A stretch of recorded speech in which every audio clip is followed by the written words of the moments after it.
YouTube, what's up? It's your boy Davidito. This is another episode of Just Kicking It.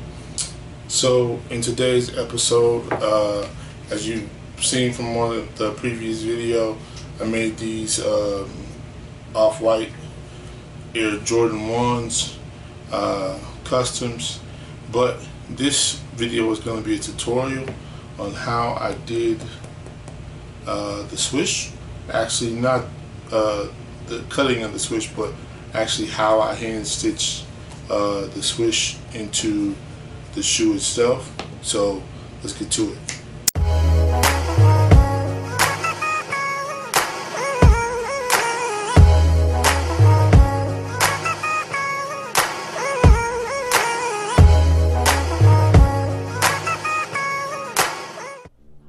Alright YouTube, here's the tools that you need to make these.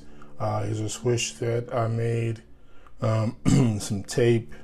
You're going to also need some thread or yarn that you're going to use. I like this one because it's a little bit thicker, cheap from Walmart that you could purchase.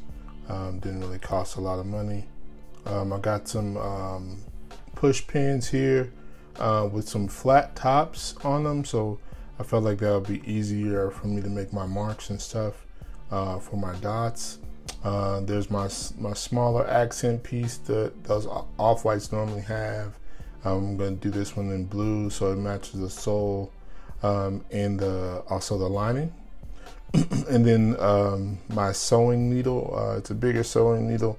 All I did was bend the needle at an angle so it'll be a little bit better. Lace the string through there and tied it in a knot. So first things first, I'm going to put a couple pieces of tape on the back side of the swoosh here, or the swoosh. That way I can get a nice placement on the shoe and not have to worry about trying to hold the swoosh up while at the same time as trying to sew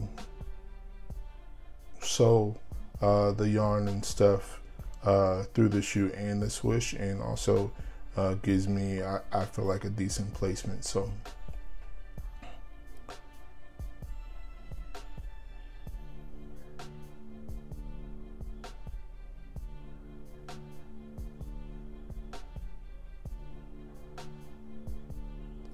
next up here, you'll see me actually starting to pin the shoe. So the pattern on Off-Whites for this front stitching part kind of looks like a zigzag, a up and down zigzag. So you're going to want to put 4 holes in the front and then 5 holes in the back, but you put the 5 holes in the back in the window of the 4 holes.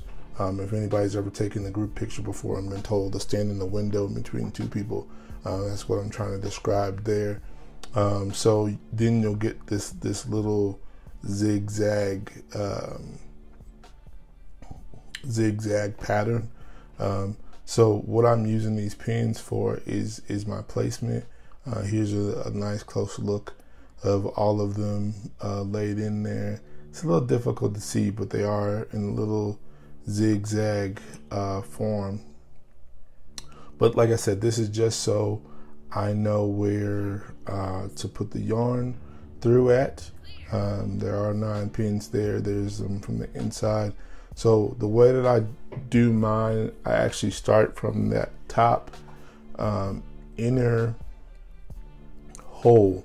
So that back side that has the 5, that top one is where I'm going to start, and I'm going to start from the inside of the shoe. So the knot catches the inner lining and the inner leather of the shoe that I made. So then what I'm going to do is start to line that up, and then as I start to push it through the hole where the pin was, as you will see me right there, I just removed the pin, and then I'm going to make sure that the needle is coming out of the same hole that I put in. So you see I had to go back in here and find the hole again. I had a little bit of problems, but we're gonna make it work. So just taking my time, being patient with this. Actually, the front part of this shoe was not as hard. It was a little bit easier. The layers are a little thinner, but here you can see me starting to push the pin through the front of the shoe there, or through the side of the shoe, I should say. Now, later on in the video, which I didn't mention earlier, another tool that I used was some needle nose pliers to kind of help get the needle through the opposite side. Man, all this pulling and stuff kind of got my hands tired. But from here, you're gonna kind of go in a back to front pattern, kind of following an idea of a zigzag, right? So what it'll end up looking like once you get all of these in is almost like parallel lines going downward at an angle. So now I'm moving to that front, or the front row, top dot or top hole all the way on the front row, to start creating that line, and then we're going to follow that pattern through the rest of the shoe, really. But here you see me actually getting the needle through the shoe and starting to pull. Now, every time that I pull through the shoe, I am holding the other side of the yarn, of the string or thread, whatever you want to call it, because I'm trying to keep it as consistent and together as possible. You'll see later on that the yarn that I'm using is multiple layers of thread, really, to kind of make everything come together. So after that first pull, then like I said, I'll just keep going back, and I'll work my way from that back row all the way down to that front row, as you can kind of see right here in this next shot. I'll give you a little close of it right now.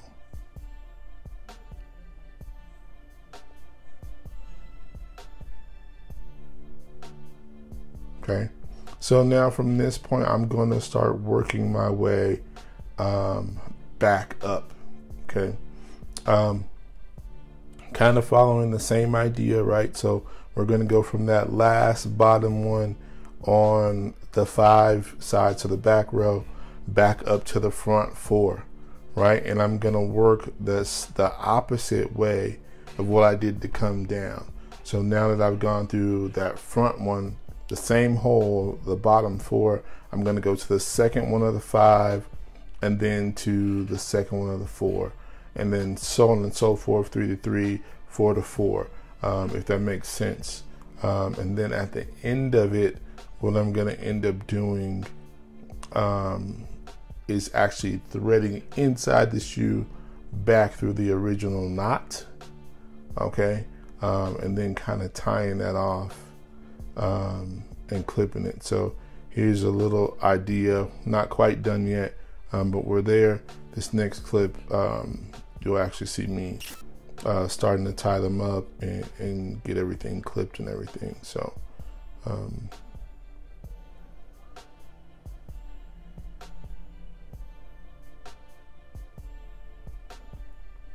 then we'll tie it off, like I said, go ahead and chop it off. And then what I did with mine, I just took some tape and put over it. I was thinking about getting some like patch fabric and put in it, but right now tape is fine. They're not going nowhere. I didn't make them for anybody. They're just gonna be here chilling at the house. They're not even my size. So like I told you in the video before, these were some throwaways that somebody was getting rid of that I'm flipping. So and that's kind of like what it looks like when the front part's done there. So now we're going to get ready to move on to the back side of the swoosh here. So as you can see, I have this pinned up. I have 2 pins in it, one at the top, one at the bottom, and it's really to hold everything in place, right? So the end also give me starting points. So the top pin is really just kind of my first marker of where I'm going to come out of the shoe from the inside of the shoe, and then the bottom one is a marker, but it's also holding that blue piece in, so I don't lose it. Like I mentioned earlier, the needle nose pliers will make an appearance, and they're here now. The back of the side of the shoe is a lot thicker than the front portion as far as trying to get this needle and stuff through. But this side is going to be very, very different than how we did the front. There's actually only going to be a total of 6 holes that we're going to actually put into the side of the shoe as far as running the thread through. But pulling the pin out there, and then I'm going to go in that same space. So like I said, this will do a couple things. Once I'm through, it will keep that blue piece, the little tab piece, accent piece, in place, right? I'll be able to set the front piece later, but it'll get that back, at least get it set in place, so I don't have to worry about it falling off or moving or anything like that. Now I know in the original Off-Whites, the little accent piece is sewn down. I contemplated on doing that. I did buy some blue yarn to do it and all that kind of stuff, but I decided against it just because these are not original Off-Whites. They are custom, and plus the space on the Off-White where I have the gray on mine is typically a little bit wider. So I didn't want to do it and then it look a little messy or whatever. So I was very comfortable with just having that piece hanging out. So here on this part, after I've gotten my first 3 holes, I've come back to the front of the shoe. All I'm gonna do is kind of make a few loops around the swoosh itself. I'm not gonna sew these pieces. I'm gonna do like 2 or 3 of these and just make loops around the shoe, okay, around the swoosh I should say, so I can kind of fill up that space a little bit. I was not going to be going back and forth over and over again and creating a big loop both in and outside the shoe. So this was a nice way for me to fill up that space with the yarn that I have, or with the thread or whatever you want to call it. And you'll see that this spreads out actually pretty nicely. After I did that, I went back through the bottom under the swoosh again, and now this is actually pinning down the front part of the little blue accent piece as well, as I'm doing this too. So while like I said before, I know people like to sometimes just kind of do all the stitching and gluing and stuff on the swoosh. I actually wanted to actually make it a part of the shoe, so I didn't have to glue the whole thing down. The center piece, once the tape is removed, is open like the originals would be. So this was an interesting technique for me.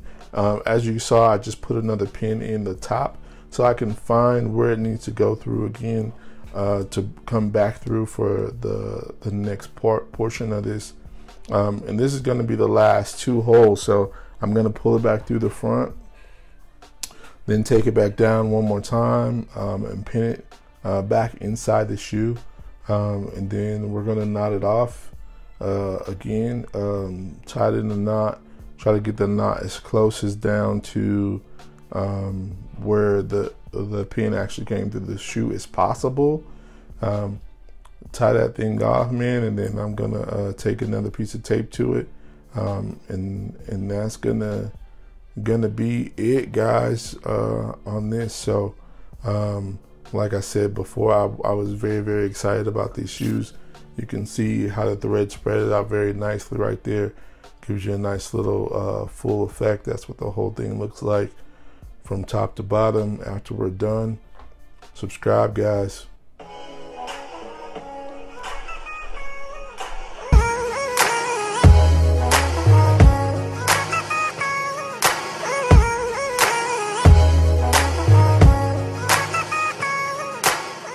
Alright guys, this is your tutorial. Like, comment, subscribe. Let me know if you liked it. Just wanted to drop a little bit of my experience with you. Hopefully those tips and tricks help you out. Until next time, I am Davidito, and this is Davidito Designs.